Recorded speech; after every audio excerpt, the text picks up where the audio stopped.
ನಾನು ಇವತ್ತೊಂದು ಅದ್ಭುತವಾದಂಥ ಕೋಸಂಬರಿ ರೆಸಿಪಿಯನ್ನು ಮಾಡ್ತಾಯಿದ್ದೀನಿ. ಅದನ್ನು ಯಾವುದರಿಂದ ಮಾಡೋದು, ಹೇಗೆ ಮಾಡೋದು ಅನ್ನೋದನ್ನು ನೋಡೋಣ. ಅದಕ್ಕೋಸ್ಕರ ನಾನು 2 ಸೀಬೆಕಾಯಿಗಳನ್ನು ತಗೊಂಡಿದ್ದೀನಿ. ಮೊದಲಿಗೆ ನೀರಲ್ಲಿ ಚೆನ್ನಾಗಿ ತೊಳ್ಕೊತಾ ಇದ್ದೀನಿ. ಮತ್ತು ಒಂದು ಬಟ್ಟೆನಲ್ಲಿ ಒರೆಸ್ಕೊಂಡು ಈಗ ಸೀಬೆಕಾಯಿನ ತೊಟ್ಟನ್ನು ಈ ರೀತಿ ತೆಗಿತಾ ಇದ್ದೀನಿ. ತೊಟ್ಟನ್ನು ತೆಗೆದ ಮೇಲೆ ಸೀಬೆಕಾಯನ್ನು ಸಣ್ಣದಾಗಿ ಕಟ್ ಮಾಡ್ಕೋತಾ ಇದ್ದೀನಿ. ಈಗ ನಮಗೆ ಸೀಬೆಕಾಯಿ ಮಾತ್ರ ಸಾಕು, ಬೀಜ ಬೇಡ.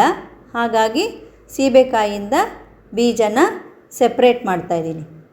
ಈ ಸೀಬೆಕಾಯಿನಲ್ಲಿ ಹೇರಳವಾದಂಥ ವಿಟಮಿನ್ ಸಿ ಮತ್ತು ಫೈಬರ್ ಎಲ್ಲ ಇರೋದ್ರಿಂದ ಸೀಬೆಕಾಯಿಯ ಆರೋಗ್ಯಕ್ಕೆ ತುಂಬ ಒಳ್ಳೆಯದು.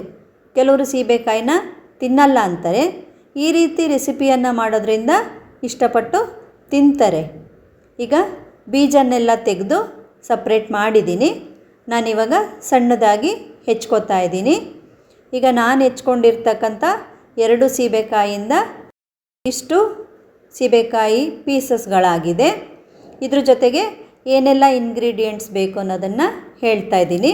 ಸ್ವಲ್ಪ ದಾಳಿಂಬೆ ಹಣ್ಣು ಬಿಡಿಸಿಟ್ಕೊಂಡಿದ್ದೀನಿ, 2 ಹಸಿರು ಮೆಣಸಿನ್ಕಾಯಿ ಹೆಚ್ಚಿಟ್ಕೊಂಡಿದ್ದೀನಿ, ಸ್ವಲ್ಪ ಕೊತ್ತಂಬರಿ ಸೊಪ್ಪು ಕಟ್ ಮಾಡಿ ಇಟ್ಕೊಂಡಿದ್ದೀನಿ, 1 ಬಟ್ಲು ತೆಂಗಿನಕಾಯಿ ತುರಿದಿಟ್ಕೊಂಡಿದ್ದೀನಿ, 1 ಕಡ್ಡಿ ಕರಿಬೇವಿನ ಸೊಪ್ಪು ತೊಗೊಂಡಿದ್ದೀನಿ, ಸ್ವಲ್ಪ ಸಾಸಿವೆ, ಎಣ್ಣೆ, ಉಪ್ಪನ್ನು ತೊಗೊಂಡಿದ್ದೀನಿ. ನಾನೀಗ ಒಗ್ಗರಣೆ ಹಾಕೋದಕ್ಕೆ ಒಂದು ಬಾಣಲೆಯನ್ನು ಇಟ್ಕೊಂಡು ಅದಕ್ಕೆ 2 ಸ್ಪೂನು ಎಣ್ಣೆ ಹಾಕೋತಾ ಇದ್ದೀನಿ. ಎಣ್ಣೆ ಚೆನ್ನಾಗಿ ಕಾಯಬೇಕು. ಇವಾಗ ಎಣ್ಣೆ ಕಾದಿದೆ. ಅರ್ಧ ಸ್ಪೂನಷ್ಟು ಸಾಸಿವೆ ಹಾಕೋತಾ ಇದ್ದೀನಿ. ಸಾಸಿವೆನೂ ಕೂಡ ಚೆನ್ನಾಗಿ ಎಣ್ಣೆಯಲ್ಲಿ ಸಿಡಿಬೇಕು. ಇವಾಗ ಸಾಸಿವೆ ಎಲ್ಲ ಸಿಡಿತಾ ಇದೆ. ಹೆಚ್ಚಿಟ್ಕೊಂಡಿದ್ನಲ್ಲ ಕರಿಬೇವಿನ ಸೊಪ್ಪನ್ನು ಹಾಕೋತಾ ಇದ್ದೀನಿ. ಹೆಚ್ಚಿಟ್ಕೊಂಡಿದ್ದಂಥ ಹಸಿರು ಮೆಣಸಿನ್ಕಾಯಿನೂ ಹಾಕೋತಾ ಇದ್ದೀನಿ. ಈಗ ಎರಡನ್ನೂ ಚೆನ್ನಾಗಿ ಸ್ವಲ್ಪ ಫ್ರೈ ಮಾಡ್ಕೋತೀನಿ. ಈಗ ಫ್ರೈ ಆಗಿದೆ. ನಾನು ಸ್ಟವ್ ಆಫ್ ಮಾಡಿಬಿಟ್ಟು ಬಾಣಲೆನ ಕೆಳಗಿಟ್ಕೋತೀನಿ. ಇದು ಸ್ವಲ್ಪ ತಣ್ಣಗಾಗಬೇಕು. ಈಗ ತಣ್ಣಗಾಗಿದೆ. ಮೊದಲಿಗೆ ಹೆಚ್ಚಿಟ್ಕೊಂಡಿದ್ನಲ್ಲ ಸೀಬೆಕಾಯಿನ ಸೇರಿಸ್ಕೊತಾ ಇದ್ದೀನಿ. ಕೊತ್ತಂಬರಿ ಸೊಪ್ಪನ್ನು ಕೂಡ ಸೇರಿಸ್ಕೊತಾ ಇದ್ದೀನಿ. ತುರಿದಿಟ್ಕೊಂಡಿದ್ದಂಥ ತೆಂಗಿನಕಾಯಿನೂ ಸೇರಿಸ್ಕೊತಾ ಇದ್ದೀನಿ. ದಾಳಿಂಬೆ ಹಣ್ಣು ಕೂಡ ಸೇರಿಸ್ಕೊತಾ ಇದ್ದೀನಿ.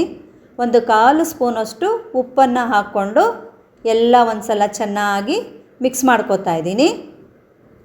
ಈಗ ಚೆನ್ನಾಗಿ ಮಿಕ್ಸ್ ಆಗಿದೆ. ಸೀಬೆಕಾಯಿ ಕೋಸಂಬರಿ ರೆಡಿಯಾಗಿದೆ. ನಾನು ಇವತ್ತು ಮಾಡಿರ್ತಕ್ಕಂಥ ಈ ಸೀಬೆಕಾಯಿ ಕೋಸಂಬರಿ ರೆಸಿಪಿ ನಿಮಗೆ ಇಷ್ಟ ಆದರೆ ಲೈಕ್ ಮಾಡಿ, ಶೇರ್ ಮಾಡಿ, ಸಬ್ಸ್ಕ್ರೈಬ್ ಮಾಡಿ. ನೀವು ಕೂಡ ಮನೆಯಲ್ಲಿ ಟ್ರೈ ಮಾಡಿ ಹೇಗಾಯಿತು ಅಂತ ಕಮೆಂಟ್ಸ್ ಮಾಡಿ. Thank you.